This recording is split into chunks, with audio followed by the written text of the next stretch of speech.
Namaste everyone, welcome back to the course. Now let's turn to a different kind of work. Slow, hands-on and full of detail. Let's talk about handicrafts. You see, handicrafts again exemplify how we are one, found in every nook and corner of this country. When we think of handicraft, we usually think of the final object, but for us, what matters is how it's made, where it comes from, who are the people who are making it.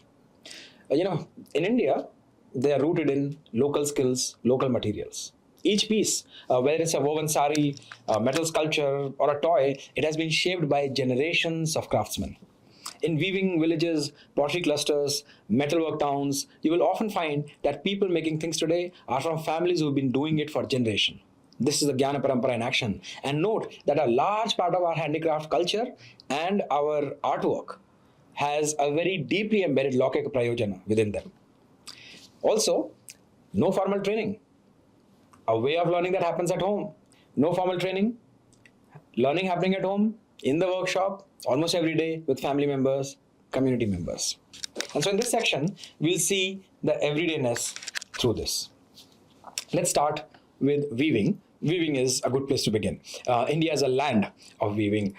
Thousands and thousands of varieties of weaves and textiles are found in this place. It's just amazing how much you can learn just by walking through a weaving village. The loom might look different, the thread will be different, the pattern might follow a different style, but the work is grounded in the same idea, skill passed through families, patterns learned through repetition, cloth made with hand. And the variety is incredible. In Telangana, Pochampalli Ikat is known for its precise geometric designs, dyed into the thread before it's even woven. But this way of working, coloring the thread before the fabric takes shape, is limited to one place. The same technique suddenly shows up in Patola from Gujarat or from Sambalpuri in Orissa. Three regions, three styles, somehow emerging on their own. In Tamil Nadu, the Kanchipuram silk sari is often woven for weddings, festivals, formal ceremonies, but the thread is thick. The weave is tight and the border stands out. But its use and the care with which it is made is not unique. It's the same across the country. Banarsi silk from Uttar Pradesh, that is designed in the same intricate way for important moments and meant to last. In Odisha, Bomkai weaving mixes threadwork with embroidery. It's still a sari, but with added detail that gives it a different feel. You see different details in Gujarat's Tangalia weaving, simple cloth, but made special by what's added on top. Is a small touches that make it stand out. In Assam, Muga silk is known for its natural golden sheen. It's specific to the region, but the pride in the material and how it becomes local identity is something you find in Pashmina, north in Kashmir. In both places, therefore, the material is a part of the story where it comes from. Back in the northeast, again in Nagaland, loin loom weaving is done with strap wrapped around weaver's waist. You don't need a full workshop to make it happen because it's like as if the loom is traveling with the person.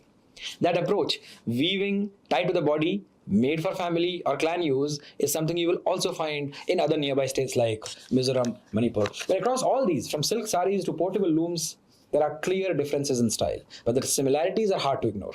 For instance, the work is done by hand, is built on knowledge that isn't written down, and is shaped by people, how they live, what they wear, what they grow, what they pass on, and what is the local material. Even when the threads are dyed differently or the material changes from cotton to silk to wool, the intention is the same, to create cloth that belongs to the place and to the people who use it, who make it. So while a Kanchipuram sari might not look anything from Assam or Odisha, they're speaking the same language, one thread at a time. Let's talk about now metalwork. You can tell a lot about a place by what it makes to last. Clay breaks, wood wears out, but metal stays. Let's look at some of the India's metal crafts now. For instance, in Chhattisgarh, families who work with dhokra know that once a piece is cast, it's final. There's no fixing it later. A single mold, a single shot. That same approach is used in dhokra across Odisha and West Bengal too. Different shops, different shapes, different kinds of risks. You get one chance. In Punjab, thatheras are shaped by hammer. Large plates of copper or brass are pushed and pounded into form. The pieces are practical, used in community kitchens, but the process takes hours. This way of working shows up again in bell metal traditions across Odisha, where everyday objects are made with the same kind of care. Bidri ware in Bidar, Karnataka shifts the process but keeps the logic. Instead of hammering, artisans over there, they inlay silver into a dark alloy surface. The look is refined, but what connects it to the other forms is the way it's taught. Slowly, usually within families, with little room for shortcuts. In Gujarat, copper bell makers do something simple that's harder than it looks. They tune a bell by ear. Each one is different, and there's no measuring device. Like the Thateras, they know the metal by feel.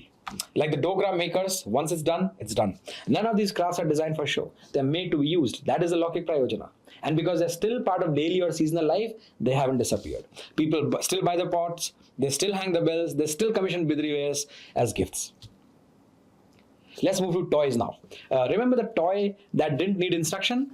That's where we headed next. There's a kind of toy that isn't built to impress. It doesn't come in a box, doesn't make noise, doesn't need batteries. It's made with what is around: wood, clay, lacquer, cloth, all of these things.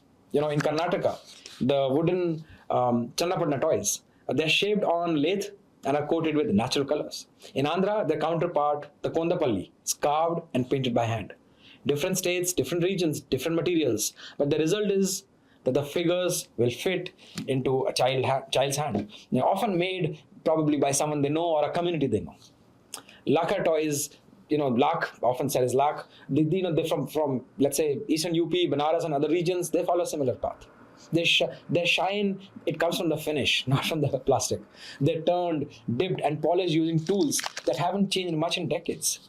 You see the same approach in Channapatna and Kondapalli. Different regions, different toys, but they all have toy making as part of their everyday crafts. In Bengal, toy takes shape in clay. The Bankura horses made from terracotta, they're placed in homes or temples. But they come from the same kind of making, which includes mold, shape, and fire. In other places, they become elephants, cows, dolls. They form, the form is shifting, but the way it's made and who makes it often stays familiar.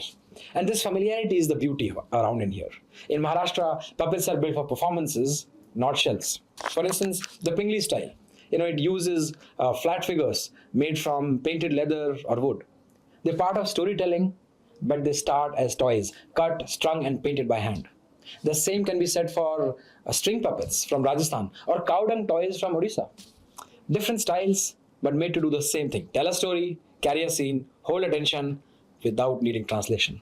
None of these toys are mass produced. They can't be, thankfully. They're built in small numbers, shaped by memory, often remade from the last one someone held or told.